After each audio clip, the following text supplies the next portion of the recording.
अस्सलाम वालेकुम students, I hope आप सब जो है खैरियत से होंगे। जैसे कि आप सब जानते हैं कि प्रीवियस लेक्चर में हम लोगों ने जो है वो पार्ट्स ऑफ कंप्यूटर स्टार्ट किया था और कुछ टॉपिक हमारे जो है वो कवर हो चुके थे। रैम मैंने आपको होमवर्क के लिए कहा था कि आप होमवर्क में करेंगे। आज जो है वो हम लोग स्टार्ट कर लेते हैं रोम से। रोम स्टैंड्स फॉर होता है रीड ओनली मेमोरी। इसका मैं आपको बताती जाऊँ कि ये जो है हमारे पास परमानेंट मेमोरी होती है।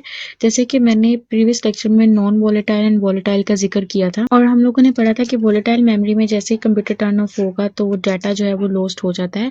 यहाँ पर ऐसा नहीं होता है। नॉन वोलेटाइल मेमोरी जो है वो रोम होती है, मतलब कि इसके अंदर कंटेंट जो भी आपका होता है वो लूज नहीं होता है। जो भी कंटेंट परमानेंटली सेव है परमानेंटली ही सेव रहता है। जैसे कि इसकी डेफिनेशन आप लोगों को नजर आ रही है।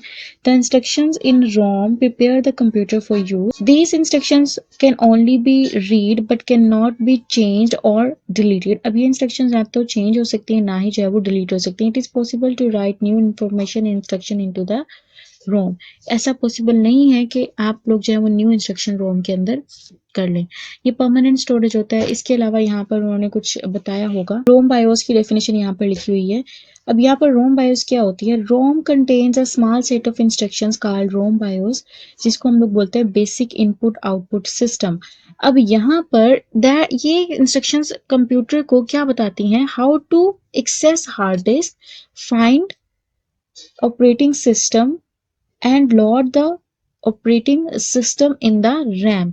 अब आप लोगों ने ये अक्सर सुना होगा कि जब भी हमारा कंप्यूटर टर्न ऑन होता है सबसे पहले जो हमारा ऑपरेटिंग सिस्टम लोड होता है। अब ऑपरेटिंग सिस्टम ने लोड कहाँ पर होना होता है? ऑपरेटिंग सिस्टम जो है वो हमारे पास रोम, यानी कि operating system find the operating system and load the operating system in the RAM. अब रोम के अंदर ऑपरेटिंग सिस्टम परमानेंटली सेव है लेकिन उसको मेन मेमोरी पर लोड करवाया जाता है और ये लोड करवाने का काम किसका होता है? रोम का होता है। क्लियर हो गया यहाँ तक? आगे जो है वो रोम की टाइप्स हैं। पी रोम होती है, इसके अलावा ई पी रोम होगी और साथ ही साथ डबल ई पी रोम होती है। ई पी रोम का मतलब होता है programmable read only memory. E P ROM का मतलब होता है erasable programmable read only memory. और जो होती है डबल ई पी रोम, इसका मतलब होता है electronically erasable programmable read only memory. जैसे कि हम लोग बात करते हैं प्रोग्रामेबल रीड ओनली मेमोरी, तो इसका मतलब होता है ये वो रोम होती है जिसके अंदर अगर डाटा एक मरतबा लिख दिया जाए तो वो दोबारा रिमूव नहीं होगा। अगर कोई एरर आ जाएगा तब आपको वो आपकी वो रोम दोबारा से आपको एक न्यू रोम यूज करनी पड़ेगी। आपकी वो रोम जो है वो क्या हो जाएगी? वेस्ट हो जाएगी। The user can write instruction only once. User इसके अंदर सिर्फ एक ही मरतबा लिख सकता है। देन आती है हमारे पास ईपी रोम होती है। इसके अंदर इरेज कर सकते हैं हम लोग। User can right data in using special devices. इसके ऊपर डाटा जो है वो स्पेशल डिवाइसेस के थ्रू लिखा जाता है और साथ ही साथ डाटा जो है वो अल्ट्रा वायलेट लाइट, ठीक है, अल्ट्रा वायलेट लाइट के थ्रू आप जो है वो डाटा रिमूव भी कर सकते हैं अगर कोई एरर आ जाए तो। अब electronically erasable programmable read only memory में क्या होता है? इसके अंदर इंस्ट्रक्शन इरेज होती हैं लेकिन with the help of electrical signals. ठीक है, यहाँ पर इंस्ट्रक्शंस रेज हो जाती हैं लेकिन इलेक्ट्रिकल सिग्नल्स की हेल्प से होती है।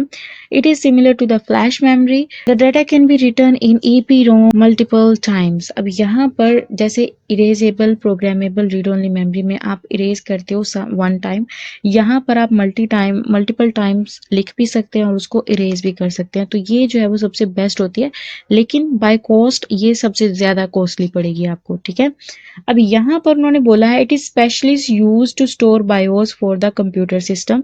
कंप्यूटर की बेसिक इनपुट आउटपुट सिस्टम को स्टोर करने के लिए डबल ईपी रोम का ही इस्तेमाल होता है। ठीक है, the content of the EPROM can be updated without removing it from the circuit board. इसका जो है वो उन्होंने बोला है कि अगर आपको इसका कंटेंट अपडेट करना चाहते हैं तो आप बगैर इसको सर्किट बोर्ड से रिमूव किए या उतारे बगैर इसका जो है वो आप लोग चेंज कर सकते हैं। तो यहाँ तक जो है हमारा डबल ईपी रोम कंप्लीट हो जाएगा।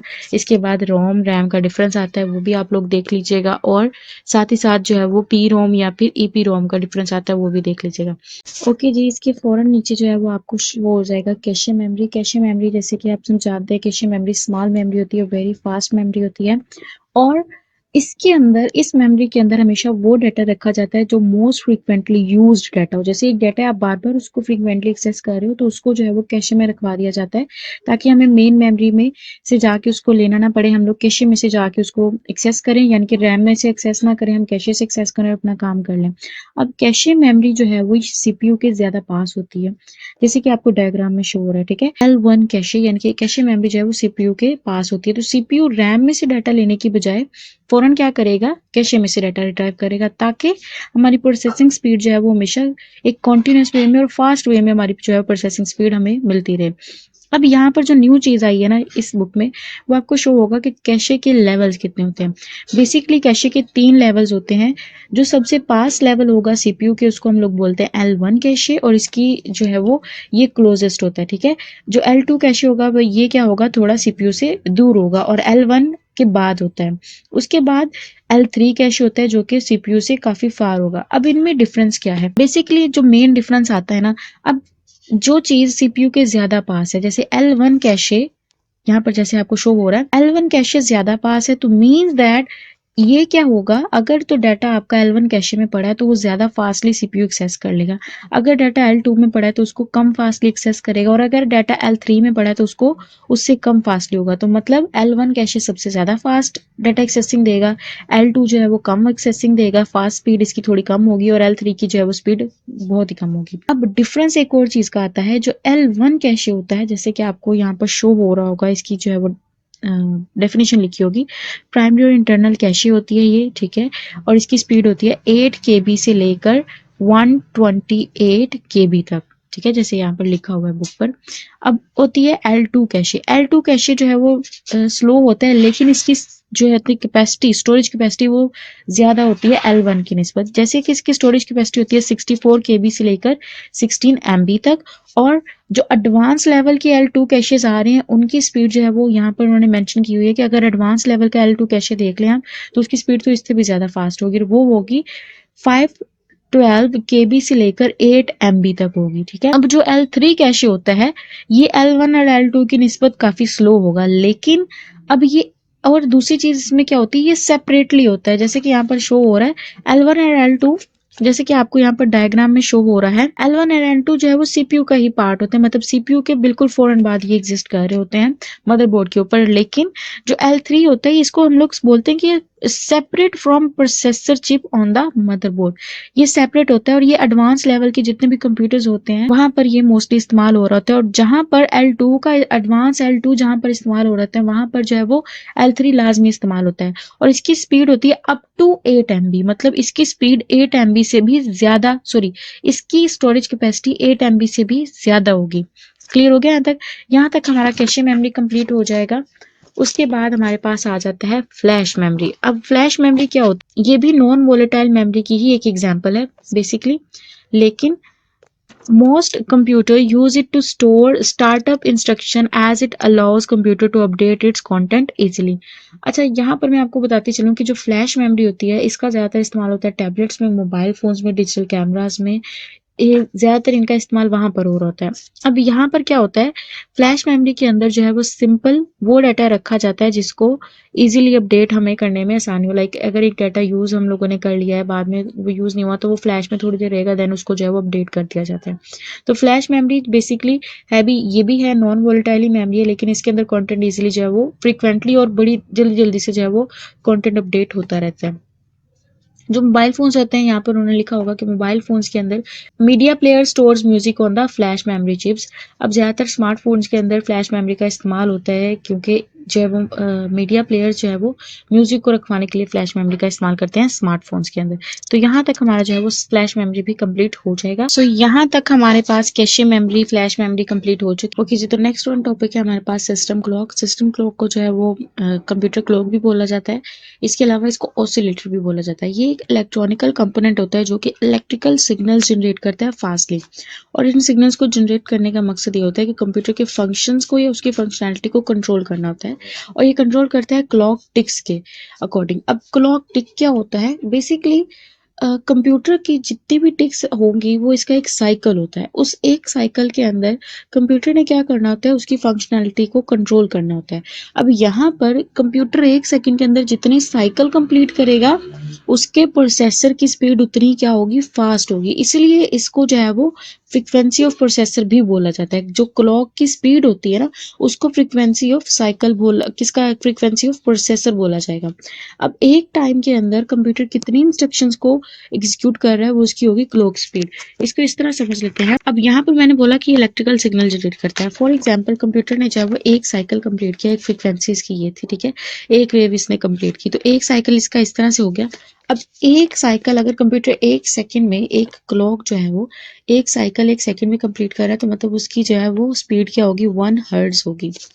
अब दूसरा कंप्यूटर जो है वो 1 मिलियन क्लॉक साइकिल जो है वो कर रहा है इन 1 सेकंड में। इस तरह के 1 मिलियन साइकिल जो है वो कंप्लीट कर रहा है। ये भी फिलहाल एक साइकिल है, ठीक है, तो उसकी स्पीड कितनी होगी, 1 मेगाहर्ट्ज। इसी तरह अगर वो 1 बिलियन करेगा तो उसकी स्पीड हो जाएगी 1 गीगाहर्ट्ज। तो ये बेसिकली क्या होती है, ये कंप्यूटर की प्रोसेसर की स्पीड बता रहा होता है। और इसकी स्पीड को क्लॉक स्पीड भी बोला जाता है, क्लॉक रेट भी बोला जाता है, और फ्रीक्वेंसी ऑफ प्रोसेसर भी बोला जाता है। और प्रोसेसर की स्पीड हमेशा मेजर की जाती है मेगाहर्ट्ज में या फिर गीगाहर्ट्ज में। हर्ट्ज मीन्स होता है साइकिल पर सेकंड, एक सेकंड में कितने साइकिल कंप्लीट हो गया, जो भी मैंने आपको बताया।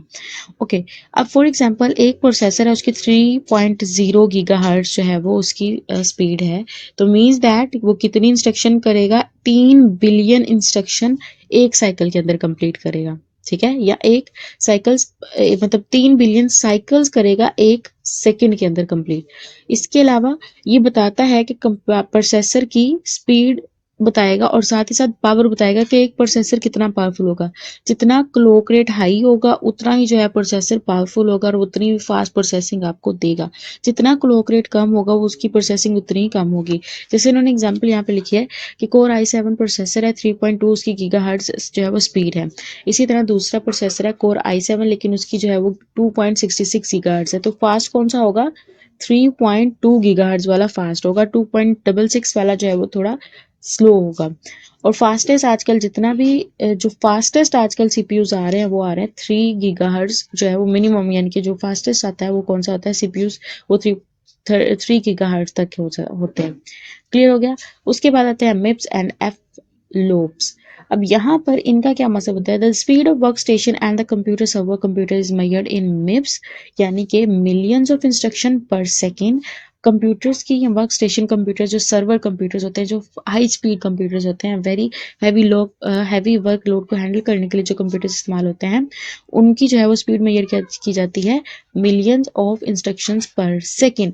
और अगर एक वर्क स्टेशन कंप्यूटर की बात करें तो वो 100 मिलियंस पर सेकेंड, और मेन फ्रेम कंप्यूटर्स की अगर बात करें तो वो 200 से लेकर 1200 मिप्स यानी कि मिलियंस इंस्ट्रक्शंस पर सेकंड को परफॉर्म करता है। क्लियर हो गया यहाँ तक। उसके बाद सुपर कंप्यूटर्स आते हैं। सुपर कंप्यूटर्स को जो है मेजर किया जाता है फ्लॉप्स में, यानी कि फ्लोटिंग पॉइंट ऑपरेशंस पर सेकंड। कि सुपर कंप्यूटर साइंटिफिक, अब जैसे कि हम जानते हैं सुपर कंप्यूटर साइंटिफिक जो है वो कामों को परफॉर्म करने के लिए इस्तेमाल होते हैं एंड फ्लोटिंग पॉइंट ऑपरेशंस के साथ ज़्यादा काम करते हैं। तो सुपर कंप्यूटर को स्पीड को मेजर करने के लिए फ्लॉप्स यूनिट का इस्तेमाल किया जाता है। इसका मतलब होता है कि कितने ऑपरेशंस परफॉर्म हुए हैं सुपर कंप्यूटर्स, उनकी जो है वो स्पीड, मॉडर्न सुपर कंप्यूटर्स की स्पीड होती है ट्रिलियंस ऑफ फ्लॉप्स में, और इसको मेजर किया जाता है 70.72 ट्रिलियंस पर सेकेंड। ओके जी, तो अब हम जो है वो डिस्कस कर लेते हैं टाइप्स ऑफ माइक्रो प्रोसेसर्स। आपकी बुक में जो है वो सीपीयू आर्किटेक्चर के नेम से लिखा हुआ है ये, लेकिन ये basically types of micro processor. अब दो टाइप्स होती हैं, पहले तो होती है सिस्क आर्किटेक्चर, दूसरा होता है रिस्क आर्किटेक्चर। अब सिस्क का मतलब होता है कॉम्प्लेक्स इंस्ट्रक्शन सेट कंप्यूटिंग, जो रिस्क होता है वो होता है रिड्यूस इंस्ट्रक्शन सेट कंप्यूटिंग। थोड़ा सा और एलेबरेट करने से मैं पहले बता दूं कि जो सिस्क आर्किटेक्चर है ये बेस था कि कॉम्प्लेक्स इंस्ट्रक्शन को कितने ज्यादा क्लॉक्स का इस्तेमाल करके कॉम्प्लेक्स इंस्ट्रक्शन को क्विकली जो है वो एग्जीक्यूट करना है। जबकि रिस्क इसके उल्ट होता है। रिस्क ने क्या करना होता है, 1 क्लॉक साइकिल का इस्तेमाल करके उसी क्लॉक साइकिल में ज्यादा से ज्यादा इंस्ट्रक्शन को एग्जीक्यूट करवाना होता है। अब यहाँ पर डेफिनेशन इसकी देख सकते हैं। It is traditional type of CPU architecture that supports a large number of instructions, executes complex instruction more quickly. ये क्या करता है, एग्जीक्यूट करता है कॉम्प्लेक्स इंस्ट्रक्शन को more quickly. It uses more complex circuits to decode the instruction. अब CISC की example क्या है, इंटेल 486 आती है, पेंटियम इसकी जो है वो एग्जांपल है। जो रिस्क का आर्किटेक्चर है ये थोड़े ज्यादा मॉडिफाइड वर्जन है सिस की निस्बत। अब इनका क्या होता है, it only contains the most frequently use instruction. इसने क्या करना होता है, more frequently use of instructions को कंटेन करना होता है और मोर क्विकली जो है वो सारी इंस्ट्रक्शंस को एग्जीक्यूट करवाना होता है, लेकिन सिंपल इंस्ट्रक्शंस को, इसने कॉम्प्लेक्स इंस्ट्रक्शंस को। क्लियर हो गया यहाँ तक? उसके बाद ये क्या करता है, it allows processor to handle several instruction at the same time. ये अलाउ करता है प्रोसेसर को कि सिवरल इंस्ट्रक्शन को सेम टाइम पर ये हैंडल करके फौरन से जो है वो आंसर एग्जीक्यूट करता जाए। ये आर्किटेक्चर यूजेस लेस पावर, ये लेस पावर कंज्यूम करता है, इसी के साथ साथ लेस टाइम के अंदर आपको आंसर दे देता है सिस की निस्बत। और दूसरा जो है वो IBM पावर PC, इसके अलावा सन स्पार्स और टैबलेट स्पीसीज, ये जो है वो आजकल रिस्क आर्किटेक्चर को ही फॉलो करते हैं। आगे इनका डिफरेंस थोड़ा सा देख लेते हैं। अब जो सिस का ये हार्डवेयर लेवल पर होता है, रिस्क जो है वो सॉफ्टवेयर लेवल के ऊपर काम करता है और सिंगल क्लॉक का इस्तेमाल करता है। ये क्या करेगा, मल्टीपल क्लॉक्स का इस्तेमाल करेगा, क्लॉक साइकिल्स का इस्तेमाल करेगा। उसके बाद ये मेमोरी टू मेमोरी होता है। यहाँ पर जो है वो प्रोसेसर रजिस्टर्स का ज़्यादा इस्तेमाल करते हैं ताकि प्रोसेसर हर जो है वो इंस्ट्रक्शन को खुद हैंडल करके अपने जो है वो असिस्टेंट्स यानी कि रजिस्टर्स को दे दे, ताकि फिर बाद में रजिस्टर्स उनको सेव करें। उसके बाद जो है वो यहाँ पर वेरिएबल फॉर्मेट इंस्ट्रक्शन होता है, यहाँ पर फिक्स्ड फॉर्मेट इंस्ट्रक्शन होता है। ओके, नेक्स्ट वन आता है लेस पाइपलाइन, हाईली पाइपलाइन। अब पाइपलाइन क्या होता था, जैसे कि आपकी बुक में आगे मेंशन हुआ होगा। पाइपलाइन क्या होता है, पाइपलाइन टेक्निक होती है सीपीयू की fetch the instruction before it completes the machine cycle for the first instruction. First instruction ने जैसे ही अपना मशीन साइकिल कंप्लीट कर लिया ना, तो दूसरी इंस्ट्रक्शन जो है वो सीपीयू खींच लेता है, उसको फैच कर लेता है। तो इस प्रोसेस को हम बोलते हैं पाइपलाइन। जैसे कि यहाँ पर इसकी वीडियो भी बनी, जैसे कि यहाँ पर इसकी जो है वो इमेज बनी हुई है। फेच किया, डिकोड किया, एग्जीक्यूट किया एंड स्टोर कर लिया। जैसे ये काम हो गया, दूसरी इंस्ट्रक्शन आ जाएगी, फेच, डिकोड, एग्जीक्यूट। तो यहाँ पर क्या होता है, पाइपलाइन हो रही होती है। क्लियर हो गया यहाँ तक? यहाँ पर देखें जरा, फेच, डिकोड, एग्जीक्यूट जो है वो इंस्ट्रक्शन 1 और साथ ही साथ पीछे से जो है वो इंस्ट्रक्शन 2 भी आ रही है।